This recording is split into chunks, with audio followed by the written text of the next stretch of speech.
রাজনীতি করতে গিয়া দেখা যায় বহু কর্মী তার নেতারে তেল দিতে দিতে দিতে দিতে উপরে তুলতে তুলতে আল্লাহর জায়গায় নিয়ে পৌঁছায় দেয়। আছে না ভাই? আমার আলেম ওলামাদেরকে শিক্ষা নেওয়া লাগবে। কে কোন দল করে, কে কোন মাসলাক আর মাযহাব লালন করে, কে কোন আকীদা লালন করে, এটা ভেদাভেদ করার সময় এখন আর নাই। আপনারা 54 বছর সব বাদ দেন, রাষ্ট্রীয়ভাবে শুধুমাত্র কাদিয়ানীদেরকে কাফের ঘোষণা করবেন। কখনো তার কাছে, কখনো আরেকজনের কাছে, কখনো ডানে কখনো বামে, কত জায়গায় দৌড়াইছেন, লাভ হয় নাই। ঐক্যবদ্ধ হয়ে একসাথে দাঁড়িয়ে যান। আগামীর সংসদে আর কোন দলের কাছে, কোন নেতার কাছে গিয়ে দাবি জানাতে হবে না, ভিক্ষার ঝুলি নিয়ে দাঁড়াতে হবে না। ঐক্যবদ্ধ হয়ে নিজের সংসদে যাওয়ার চেষ্টা করেন, নিজের হাতে কলম ধরে কাদিয়ানীদেরকে কাফের নিজেই লিখে দিয়ে আসবে। তার কারণ আমার ভাইরা, আরেকজনের গাছের কাঁঠাল ভিক্ষুকের মতো আর কতদিন চেয়ে খাবা? এখন সময় এসেছে নিজে কাঁঠাল গাছ লাগাও, নিজের গাছের কাঁঠাল নিজেই খাও। ডানে বামে ঘোরার দিন শেষ। আগামীর বাংলাদেশকে গড়া লাগবে ইসলামের বাংলাদেশ।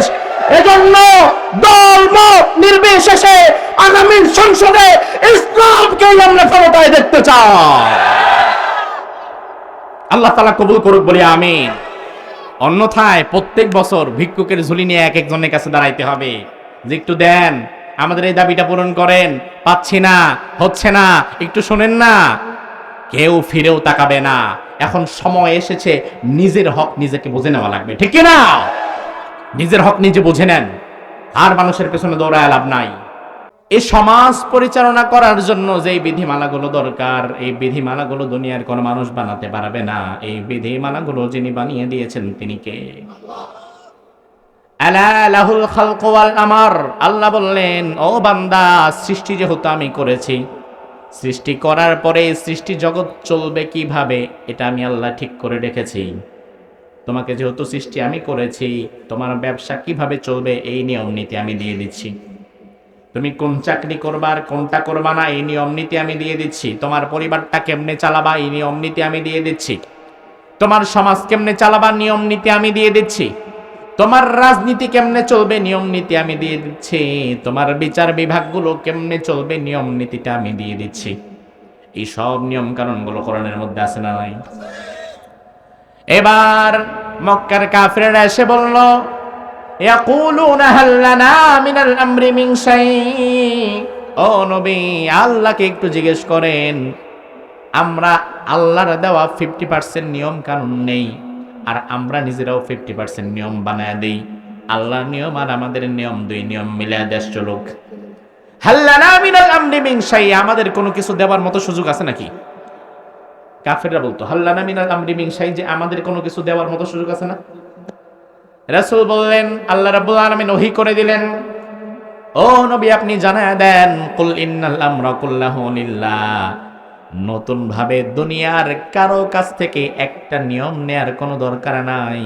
নিয়ম নীতি নেওয়া যাবেও না, কোনো আইন কানুন নতুন ভাবে নেওয়া যাবেও না, বরং আমি আল্লাহ যে নিয়মে দেশ চালাতে বলছি সেভাবেই চালাতে হবে। ইন্নাল আমরা কুল্লাহু লিল্লাহ, নিশ্চয়ই সব আইন কানুন কুল্লাহু প্রত্যেকটি হবে লিল্লাহ, আল্লাহর জন্য। আমি আল্লাহ তাআলা যেভাবে বলেছি সেভাবে চালাতে হবে। এখন সৃষ্টির মধ্যে যারা আল্লাহর হুকুমকে বাইপাস করে নিজের বাপ দাদার নিজের মন গড়া হুকুম ঢুকা দেয়, আর ও কিন্তু শিরক করে, এরাও শিরক করে ফেলে। আমার ভাই, আল্লাহ বললেন যে সৃষ্টি করেছি আমি, আমার মতো চলো, দেশটা শান্তিতে থাকবে। এই iPhone company, Apple company iPhone বানিয়েছে, এজন্য এই ফোনের সকল ফাংশনগুলো ঠিক মতো কাজ করবে কিভাবে, এটা আইফোন কোম্পানি চাইবে যেভাবে সেভাবে। স্যামসাং কোম্পানির কোনো ফাংশন, কোনো নিয়ম কারণ এই ফোনে চলবে না, কারণ সেটা বানায় নাই। এজন্য সৃষ্টি যেহেতু আল্লাহ করেছে, আমরা কিভাবে ভালো থাকতে পারবো, কিভাবে সমাজ সুন্দর হবে, আমাদের জীবন সুন্দর হবে, এই নিয়ম কানুনগুলো পশ্চিমারা ভালো জানে, দিল্লির দাসেরা ভালো জানে, নাকি আল্লাহ ভালো জানে? আমেরিকার থিওরিতে চললে শান্তি আসবে, ইন্ডিয়ার থিওরিতে চললে শান্তি আসবে, নাকি আল্লাহর দেখানো পথে? এটা আপনাদের বিশ্বাস হয়? আজ এ সমাজে আল্লাহর বিধিবিধান নাই বলেই ওসমান হাদির মৃত্যুর ১.৫ মাস পার হয়ে যাওয়ার পরেও তার হত্যার কোনো বিচার হয় না। আপনার কি মনে হয় যদি ইসলাম থাকতো, কিসাস থাকতো, আল্লাহর বিধিবিধান যদি সমাজে কায়েম থাকতো, তাহলে ওসমান হাদির খুনের ১.৫ মাস ২ মাস পার হওয়ার পরেও বিচারহীন এই দৃশ্য কি আমাদের দেখতে হতো? ওসমান হাদি এক ভাগ্যবান যুবক, আল্লাহর পথে সে শহীদ হয়ে গিয়েছে। যতটা সময় বেঁচে ছিল ইনসাফের পক্ষে, মানবতার পক্ষে, বাংলাদেশের পক্ষে ছিল তার কথা, ঠিক কিনা? তার প্রতিটি কথাই কিন্তু ছিল দেশের পক্ষে, ইনসাফের পক্ষে। তার একটা কথা ছিল, ভাইরে আমি যে এত কথা বলছি, আমাকে যদি কোনোদিন মেরে ফেলে কি কইরো? মাশাআল্লাহ, কি কইরো? বিচারটা শুধু কইরো। ওসমান হাদির পরিবার আপনাদের কাছ থেকে টাকা পয়সা চায় নাই। ওসমান হাদির পরিবার ফ্ল্যাট, গাড়ি বাড়ি চায় নাই, চাকরি বাকরি চায় নাই। শুধু তারা চেয়েছে হত্যার বিচারটা যেন হয়। ওসমান হাদি নিজে মৃত্যুর আগে বলে গিয়েছে, আমাকে যদি কেউ মেরে ফেলে আমার হত্যারটা যেন, বিচারটুকু যেন আমি চাই। আর আমার হত্যার বিচার না হলে ভবিষ্যতে হক পথে আর কেউ দাঁড়াবার সাহস পাবে না, আর কেউ দাঁড়ালে তাকে হত্যা করলে তারও আর কেউ বিচার হবে না। এজন্য সে বিচারহীন এই সমাজে বিচারটুকু চেয়েছিল। অথচ আমাদের অথর্ব উপদেষ্টারা ১.৫ মাস ২ মাস পার হয়ে যাওয়ার পরেও এই বিচার কি তারা দিতে পেরেছে? পেরেছে? তারা আমাদেরকে শোনাচ্ছে ৯০ দিনের ভেতরে বিচার হবে। আজ আমি আপনাদেরকে কোরআন সামনে রেখে বলে যাই, ৯০ দিন তো ভালো কথা, ৯০ বছরেও যদি কোরআন প্রতিষ্ঠা করা না যায়, ইনসাফ প্রতিষ্ঠা করা না যায়, ওসমান হাদির কোনো বিচার হবে না। ৯০ দিন না, ৯০ বছরেও হবে না। তার কারণ আপনার মনে নাই ওসি প্রদীপের কথা? ওসি প্রদীপ টেকনাফের আতঙ্ক, শত শত মানুষকে ক্রস ফায়ার দিয়ে এমনিতেই মেরে ফেলেছে। তার সব দলিল প্রমাণ তো বিচার বিভাগের কাছে আছে, ফাঁসির রায়ও তো হয়েছে, কই কিছুই হইল না। তার মানে বিচার বিভাগের কাছে আসামি আছে, দলিল প্রমাণ আছে, তারপরেও বিচার করতে পারে না। আর ওসমান হাদির বিচার করবে ৯০ দিনের মধ্যে? অসম্ভব। এটা আকাশ কুসুম কল্পনা ছাড়া আর কিচ্ছু না। কারণ ইসলাম বলে কিসাস। হত্যা করেছে, হত্যার বদলে হত্যা, হাতের বদলে হাত, চোখের বদলে চোখ, কানের বদলে কান, মাথার বদলে মাথা। ইসলাম বলে আজ যদি সমাজে ইনসাফ থাকতো, ইসলামের কথা বাদ দেন, শুধুমাত্র ইনসাফও যদি থাকতো, তাহলে ওসমান হাদির বিচার হয়ে যেত। কিন্তু এই সমাজে না আছে ইসলাম, না আছে ইনসাফ। ইসলামও নাই, ইনসাফও নাই। বর্তমান কত রাজনৈতিক দল আমাদেরকে কত আশা ভরসা দেখায় যে আমরা ক্ষমতায় গেলে এইটা দেব, সেইটা দেব, আমরা বিদেশে চাকরির ব্যবস্থা করে দেব, আমরা যুবকদেরকে ধরে ধরে বিয়ে করাই দিব, আমরা ঘরে ঘরে এমন একটা কার্ড পৌঁছায় দিব যেই কার্ডের মাধ্যমে খালি ঘষা দিলেই আলাদিনের সেরাগের মতো টাকা বের হবে। এই সব গাল গল্প বাদ দিয়ে আগামীর বাংলাদেশে যারা ক্ষমতায় যেতে চান, তারা কোরআন সামনে রেখে জাতির সামনে ওয়াদা করেন, আমরা ক্ষমতায় গিয়ে আর কিছু পারি আর না পারি, আমরা ইনসাফ কায়েম করব, আমরা ওসমান হাদির হত্যার বিচার করব, আমরা ফেরানির হত্যার বিচার করব, আমরা ভারতের বিরুদ্ধে রুখে দাঁড়াবো, আমরা দিল্লির দাস হয়ে আর বেঁচে থাকবো না। এমন প্রতিজ্ঞা যদি আপনারা করতে পারেন, তাহলে এই জাতি আপনাদেরকে নির্বাচিত করে সংসদে নিয়ে যাবে। এই জাতির নতুন খৈরা মামু বাড়ির গল্প আর আশারের গল্প শোনায়েন না, ইনসাফের কথা বলেন। আহারে আমার ভাই, কথা প্রসঙ্গে চলে আসলো ওসমান হাদির কথা, একটু দোয়া করে দেই, আল্লাহ মেহেরবানি করে আমাদের এই ভাইটাকে তুমি জান্নাত দান করে দিও। আর তার হত্যার পেছনে যারা জড়িত আছে, দুনিয়ার জঘন্যতম গজব দিয়ে তুমি তাদেরকে ধ্বংস করে দিও। ওসমান হাদি এমন এক ভাগ্যবান যুবক, দেশের পক্ষে কথা বলতে বলতে জীবন দিল, ইনসাফের পক্ষে কথা বলতে বলতে জীবন দিয়ে গেল। আমি আমার যুবকদেরকে ওসমান হাদির মতো দেখতে চাই। ফেনীর যুবকেরা, তোমার জন্ম হয়েছে ২ টাকার টিকটকার হওয়ার জন্য না মিয়া, তোমার জন্ম হয়েছে জামানার নয়া মুয়াজ্জিন ওসমান হাদির মতো দাঁড়িয়ে যাওয়ার জন্য। আর আমাদের যুবকেরা ২ টাকার টিকটকার হওয়ার পেছনে দৌড়ায়। লজ্জা লাগা দরকার। তোমার আদর্শ হওয়া দরকার ছিল মোহাম্মদ বিন কাসিম, তোমার আদর্শ হওয়া দরকার ছিল খালিদ বিন ওয়ালিদ, তোমার আদর্শ হওয়া দরকার ছিল তারিক বিন জিয়াদ, তোমার আদর্শ হওয়া দরকার ছিল ওসমান হাদি, আর তোমার আদর্শ হয়ে গেছে 2 টাকার টিকিটের সাকিব আল হাসান। লজ্জা লাগে তোমার জন্য মিয়া, লজ্জা লাগা দরকার তোমার। ওসমান হাদির প্রতি মানুষের এত ভালোবাসা কেন? তার কারণ আল্লাহর পথে যে জীবন দেয় তার ভালোবাসা আল্লাহ তাআলাই মানুষের কলিজায় ঢুকায় দেয়। ওসমান হাদির জীবনে তোমার 2 টাকা দেয় নাই, তোমার সাথে দেখাও হয় নাই, তবুও তার মৃত্যুতে তুমি কেন কষ্ট পেয়েছো? তার কারণ এটা আল্লাহ তাআলা তোমার ভিতরে ঢুকায় দিয়েছে।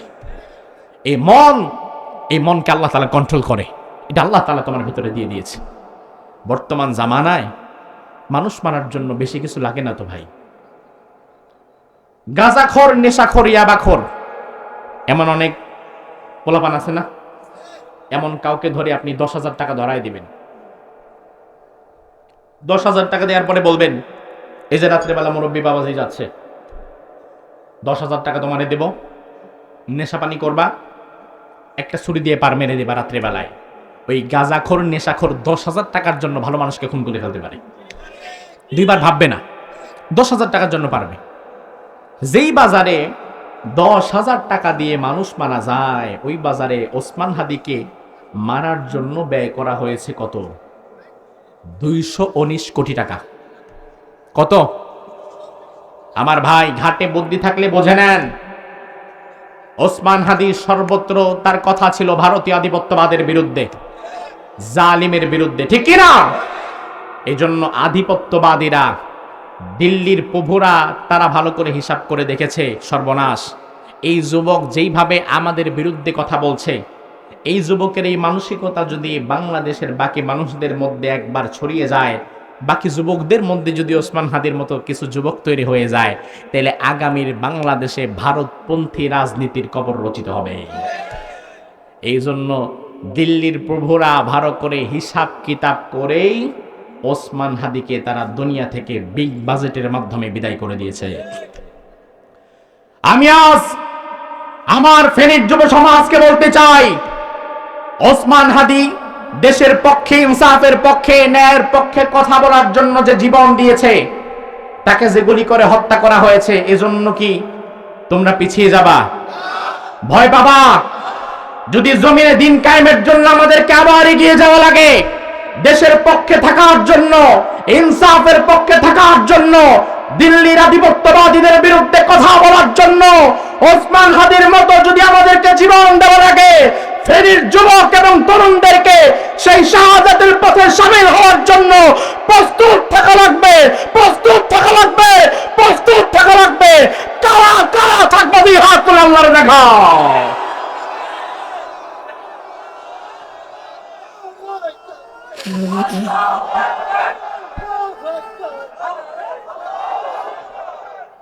এমন পেস লাগাইছেন, এই কোনার মিয়া নারায় তাকবীর, এই কোনা দিয়ে জালো জালো, এই কোনা দিয়ে আল্লাহু আকবার, এই কোনা দিয়ে থামো থামো, মানে কারোর সাথে কারো কোনো মিল নাই।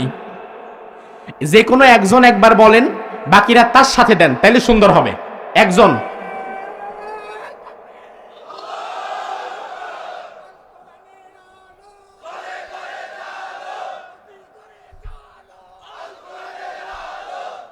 আল্লাহ তাআলা আগামীর ঘরে ঘরে না, আল্লাহ তাআলা আগামীর সংসদে যেন কোরআনের আলো জ্বালিয়ে দেয়।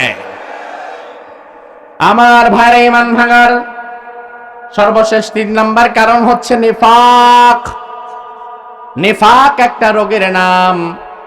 নিফাক মানে দোমুখ নীতি অবলম্বন করা, ডানেও যায় বামেও যায়, দোমুখ নীতি যারা অবলম্বন করে তারা মুনাফিক হয়। ঈমান ভাঙার 3 নাম্বার কারণ হচ্ছে নেফাক। 3 নাম্বার কারণ কি? নেফাক রোগের নাম, আর এই রোগে আক্রান্ত ব্যক্তির নাম হচ্ছে মুনাফিক। এই রোগে আক্রান্ত ব্যক্তির নাম মুনাফিক। মুনাফিক মানে হচ্ছে দোদুল্যমান, দোমুখ নীতি অবলম্বন করে জীবনে চলা, ডানেও যাওয়া বামেও যাওয়া, মুযাবযাবিনা বাইনা যালিক, লা ইলাহা ওলা ইওয়ালা ইলাহা ওলা। এরা দোদুল্যমান থাকে, 2 নৌকায় পা দেয়, কখনো ডানে যায় কখনো বামে যায়। তারা ইমানদারদের সাথে যখন মিশে তখন ইমানদারদের পক্ষ অবলম্বন করে, আবার যখন বেঈমান গাঁজাখোরদের সাথে মিশে তখন গাঁজাখোরদের পক্ষ অবলম্বন করে। আছে না নাই? আল্লাহ রাব্বুল আলামিন বলেন, ওয়া ইযা লাকুল্লাযীনা আমানু ক্বালু আমান্না ওয়া ইযা খালাউ ইলা শায়াতিনহিম ক্বালু ইন্না মাআকুম ইন্নামা নাহনু মুস্তাহজিউন। ঈমানদারদের সাথে যখন তারা আসে তখন তারা বলে আমরা তোমাদের সাথে আছি, আবার বেঈমানদের সাথে গিয়ে বলে আমরা তোমাদের সাথেও আছি। এমন মানুষ আছে না নাই? মাহফিলের মঞ্চে আসছে প্রধান অতিথি হয়ে, বিশেষ অতিথি হয়ে, সভাপতি হয়ে। মাহফিলের মঞ্চে আসার পরে টুপি আর পাঞ্জাবি লাগায়া 20-30 হাজার টাকা মাহফিলের মঞ্চে সবার সামনে দিয়ে এরপরে মাইকটা হাতে নিয়ে বলে ইসলাম ধরে রাখা লাগবে, কোরআনের সাথে থাকা লাগবে, মসজিদের কাজ হইলে আমার খবর দিবেন, আমি আবার আসবো। আপনারা মাহফিল করেছেন ভালো কথা, আগামী বছর আরো বড় করে আয়োজন করবেন, টাকা লাগলে আমি দেব। এমন নেতা আছে না নাই? মাহফিলের মঞ্চে আসে, কোরআনের পক্ষে কথা বলে, ইসলামের পক্ষে কথা বলে, আলেমদের পক্ষে কথা বলে। আবার 2 দিন পরে এলাকার ফালতু পোলাপান যদি একটা নোংরা গানের কনসার্ট করে, 2 দিন আগে যারে মাহফিলের মঞ্চে পাওয়া গেছে 2 দিন পরে তার গানের কনসার্টের প্রধান অতিথি হিসাবেও দেখা যায়। এবার আপনার নেতা সে বলবে, হুজুর আপনি তো আর ভোটের রাজনীতি করেন না, আপনি বুঝবেন কি? আমাদের ভোট যেমন মাহফিলে আছে, গানের কনসার্টেও তো আছে। আমি বলবো, ভাই এমন রাজনীতি করা দরকার নাই যেই রাজনীতি তোমার ঈমান নষ্ট হওয়ার কারণ হয়। এমন রাজনীতি করা দরকার নাই যেই রাজনীতি তোমার ঈমানের জন্য হুমকি হয়। বরং সমাজের খারাপ ছেলেরা যদি তোমার কাছে এসে বলে টাকা লাগবে, সহযোগিতা লাগবে, গানের কনসার্ট করব, তুমি তখন জানিয়ে দিবা কিছুদিন আগে সোনাপুকুর নজির হইয়া জামে মসজিদের উদ্যোগে যে মাহফিল হয়েছে, ওই মাহফিলে আমি প্রধান অতিথি ছিলাম, আমি কোরআনের বাগানে ছিলাম, আমি নিয়ত করেছি আমি যেহেতু কোরআনের মঞ্চে উপস্থিত হয়েছি, জীবনে আর কোনোদিন আমি কোনো খারাপ গানের মঞ্চে উপস্থিত হব না, এই জন্য তোমাদেরকে সহযোগিতা আমি করতে পারবো না। বরং তোমরাও যুব সমাজ, ওই যুবকদের মতো তোমরাও মাহফিলের আয়োজন করো, অথবা ইসলামিক গানের কনসার্ট করো, বড় বড় শিল্পীদেরকে ডেকে আনো যারা হামদ গাবে, নাত গাবে, আল্লাহ রাসূলের শানে যারা গান গাবে, তাইলে প্রয়োজনে আমি ওইখানে তোমাদের টাকা দিব, হারাম গানে টাকা দিব না। আমাদের বাংলাদেশের নেতারা শুধুমাত্র দুমুখ নীতি পরিবর্তন করতে পারলে, যারা গান বাজনার আয়োজন করে, গাজার আসর জমায়, এই গাঁজাখোরেরা টাকার অভাবে আর গান বাজনাই করতো না। আপনি চাইলেই তো বন্ধ করতে পারেন, দুমুখ নীতি বন্ধ করে দিতে হবে। আমার ভাই, দোদুল্যমান হওয়া যাবে না, ডানেও যাওয়া যাবে না, বামেও যাওয়া যাবে না, বরং যেটা সত্য, সুন্দর, হক, ওই সত্য এবং সুন্দরের পক্ষে আমাদেরকে টিকে থাকা লাগবে, ঠিক কিনা?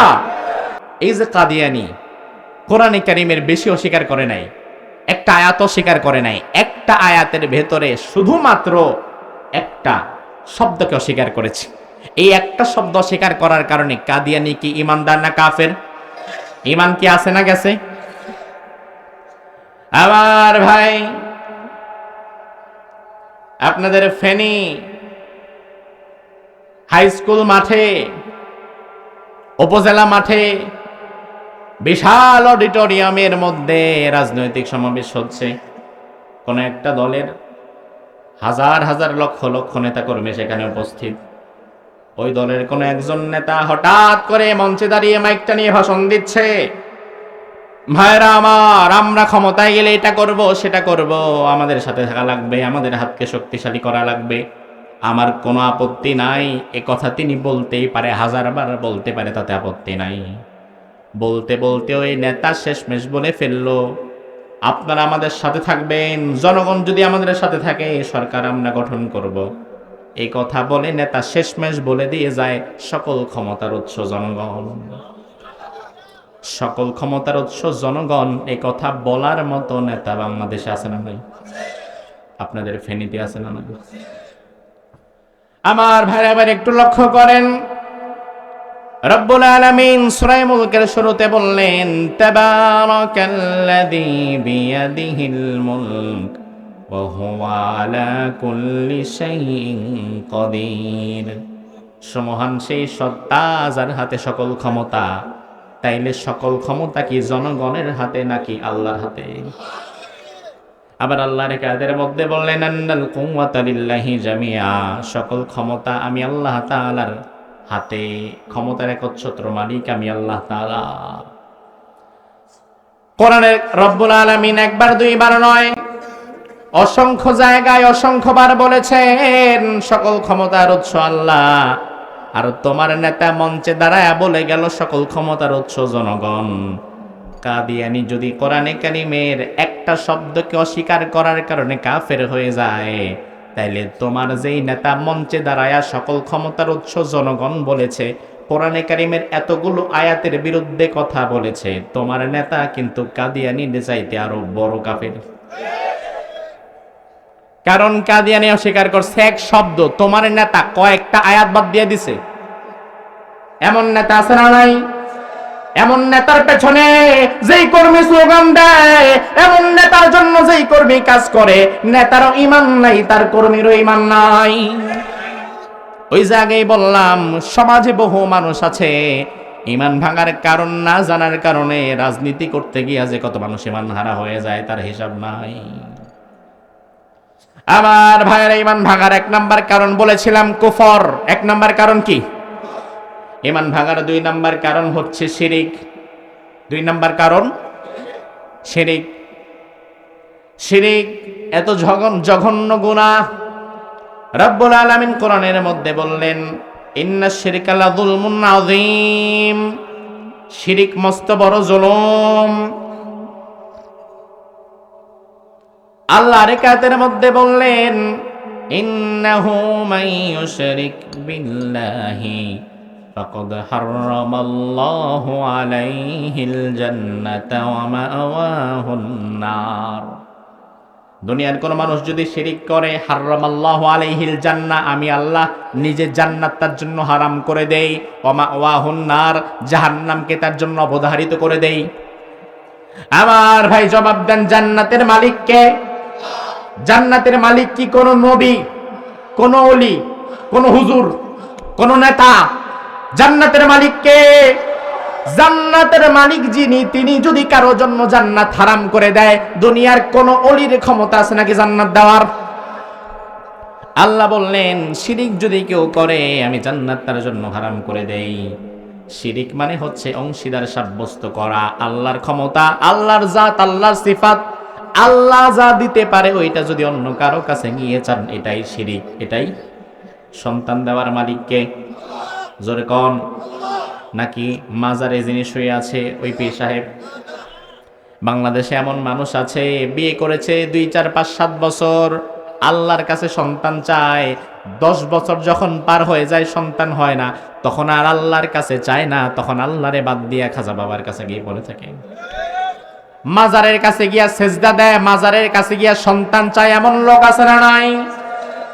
অথচ কোরআনের মধ্যে আল্লাহ বললেন, লিল্লাহি মুলকুস সামাওয়াতি ওয়াল আরদ ইয়াখলুকু মা ইয়াশা ইয়াহাবু লিমান ইয়াশাউ ইনাসাও ওয়া ইয়াহাবু লিমান ইয়াশাউ যুকুর।